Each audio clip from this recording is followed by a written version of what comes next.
It's somewhat natural to talk about frequencies when we talk about one-dimensional signals. Sound comes to mind. Different tones, different notes correspond to different frequencies, and that makes a lot of sense.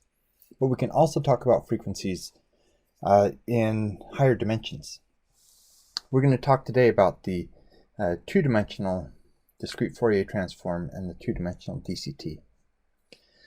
So recall that the DFT is doing a frequency transformation from the time domain or sample domain to the frequency domain on a discrete set of samples. So I'm going to try to illustrate this and we'll see how it works out. Assume we had some signal like so, and another signal like this,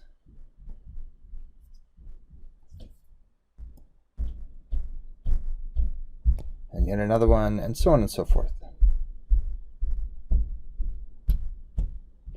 Multiple signals. And I've drawn these as continuous signals, but actually they are indeed sampled signals. So each one will have samples like so. And it's possible for us to do the DFT on each of these signals independently. Nothing new here. I'm just drawing them in a box. There we are. So when we calculate our DFT, we will get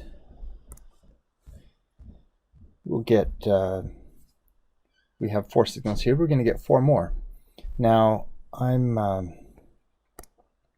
not quite sure the best way to draw the DFTs of these, so I'll just do something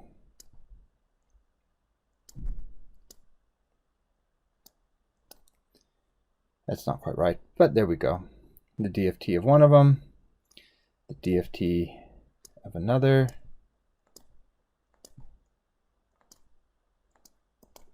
and so on and so forth. These aren't accurate or to scale or anything else for that matter. But there we have our DFT signals that we've done for each of these. Well, it is possible now to perform a DFT of the vertical signal.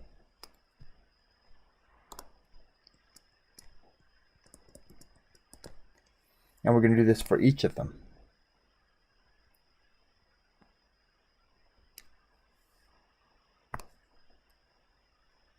Wow, the different highlighters really mess up the orange color, don't they? Here we go, maybe it'll pop back. Okay, so we can do the DFT of each of these. And here's the motivation, or some motivation. The first is, if we do the DFT of these vertical samples, we know that the inverse DFT will give us those vertical samples back exactly the way they were. And then if we do the inverse DFT of the orange samples that we've now reconstructed from their vertical DFTs, the inverse horizontal DFTs will get us back to our original signals. So by performing the DFT on the rows and then on the columns, we still have an invertible system. Not only that, we know that the DFT is a linear operation, which means we could have done the columns first and then the rows. And you can see that we would have, the same thing would have happened, that we would have achieved the same result because of the linearity of it. And I'll write this down in an equation in just a moment so it'll be even more apparent. And it would be invertible using the 2 inverse DFTs. Furthermore, the orange ones tell us about the content, the frequency content horizontally here in these 4 colored signals.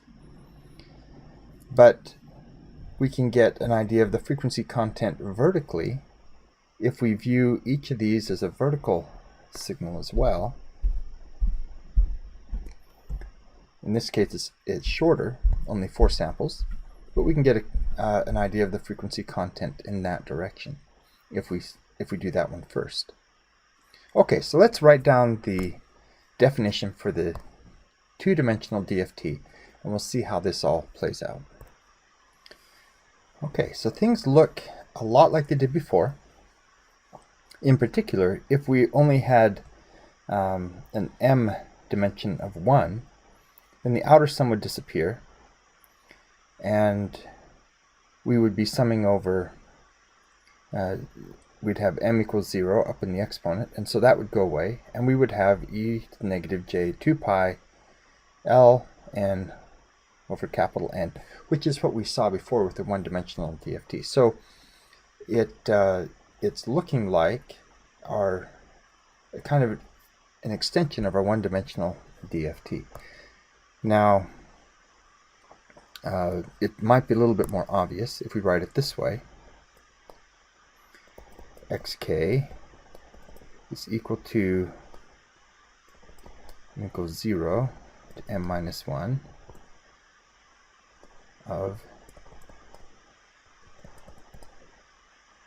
x m comma n e to negative j 2 pi l n over n is e to negative j 2 pi k m over n. So in this case, it's really apparent that what we're doing here is a 1D DFT on each x m comma and whatever that signal is n.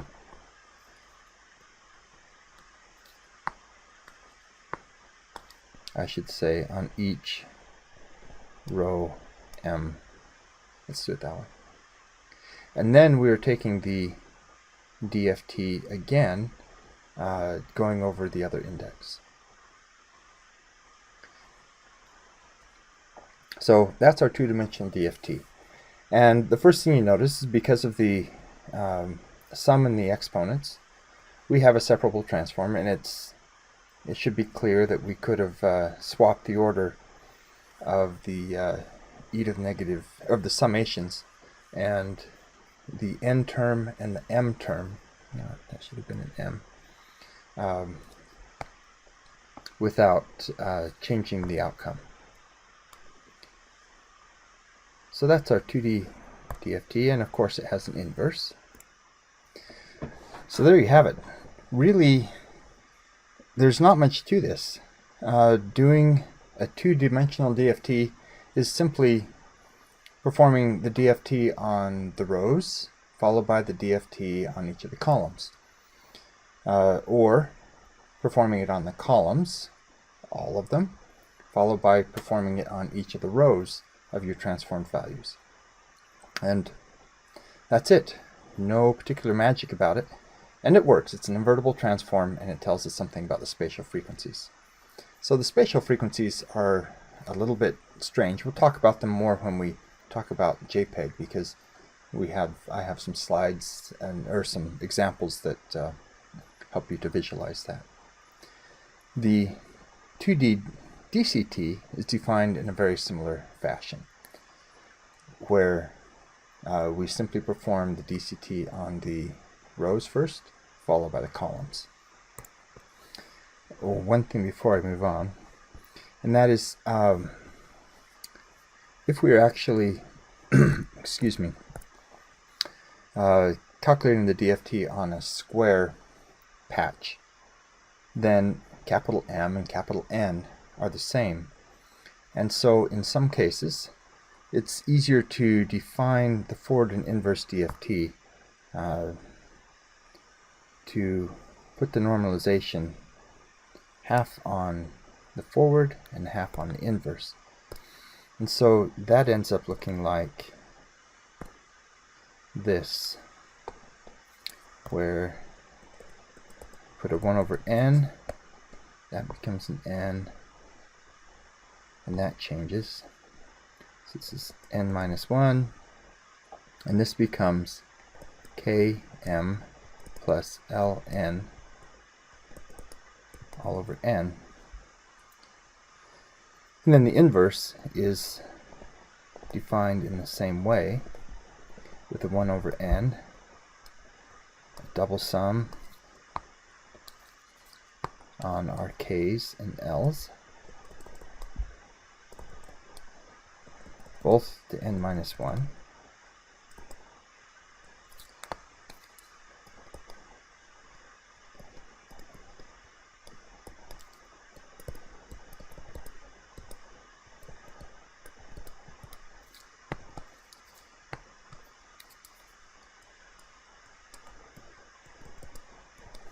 Like that. So you'll see both of those, and this one has the obvious advantage that everything, the normalization is symmetric, and in fact here we have an orthonormal basis, which we didn't have with our traditional DFT, because we decided to do 1 over n on the inverse instead of 1 over the square root of n on the forward and 1 over square root of n on the inverse.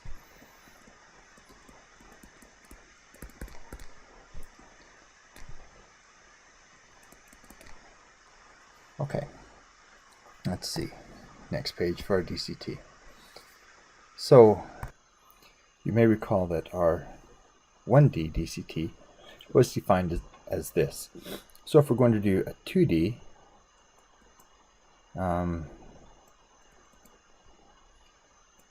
be k comma l, we essentially are doing the same thing as before. Minus 1, m equals 0, except as described, we perform it twice. So now we have a 2D signal, mn, and cosine pi over m plus 1/2 k times cosine pi over n plus 1/2 L. So we don't have the beautiful properties that we had before of exponents where the arguments add, but that's okay. It's performed in the same way, namely we do one, the inner one, then the outer one. And the inverse DCT 2D is very similar, but now I'm going to define a new quantity just to make writing it a little bit easier.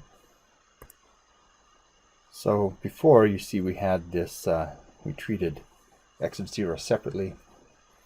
This time we just defined our alpha of k or alpha of L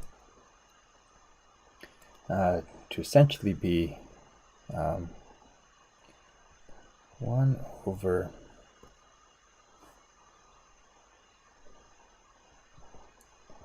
and actually I should probably put in there for k equals 0 and 2 over n for k not equal to 0. And of course, so we would have, this would be the m, and that would be the n. Maybe I should put m here to make it consistent with above. So this is our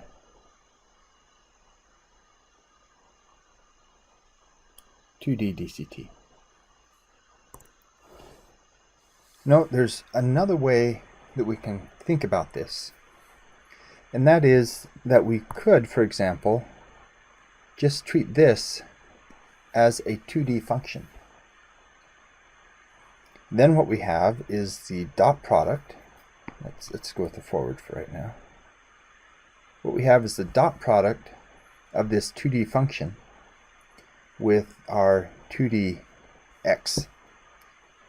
In that we multiply each sample by its corresponding sample in the our 2D basis, and then we sum them all up. and that gives us our output. Okay. So we could do that. In order to do that, let's visualize what these basis functions would look like. We've already looked at the discrete cosine basis functions in a previous one. In 1D, we can notice that we have a DC component, one that's a constant, and then we have something that goes from +1 down to -1, half a period of a sine wave or a cosine wave. And we have a full period of a cosine wave, 1.5 periods, and so on and so forth. Well, what does that actually look like now if we go with this strange 2D basis?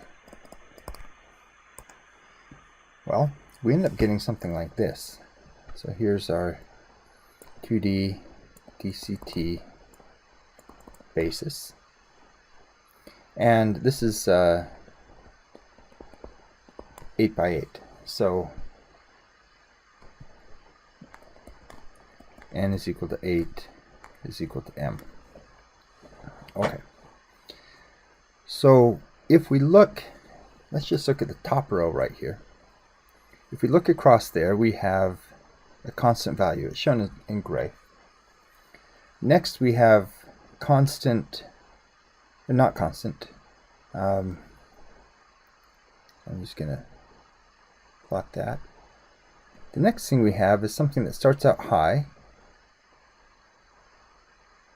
and goes low.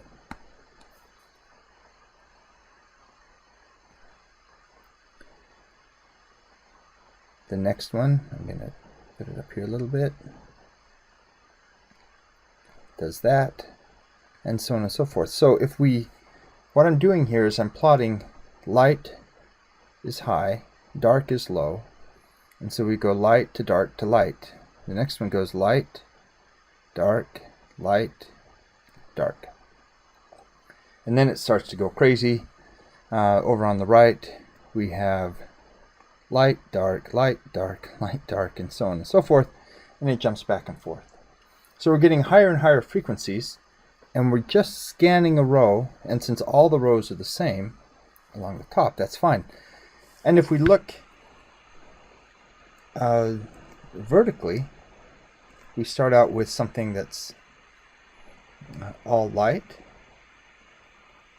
and then, and actually I think I should orient this the other way. It's all light, and then it's light to dark. And so we're seeing the same patterns we saw before, light to dark to light along there. And then in between we have the product of those. So right here we have light times light gives us light. And then we have -1 times +1 gives us -1. Should have done that in a different color or something. Let me do that right now for posterity.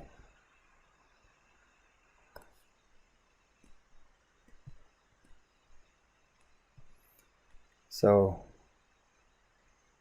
we take the product of those two and we get that one. And this goes all the way through and we get this group of patterns. At the very bottom we have a kind of a checkerboard pattern where it's alternating every sample.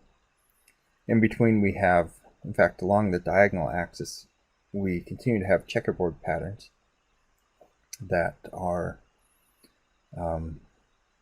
getting finer and finer. And you can take a look at those. But that actually is the basis. It's an orthogonal basis. And depending on how we do the normalization, maybe an orthonormal basis for a 2D signal.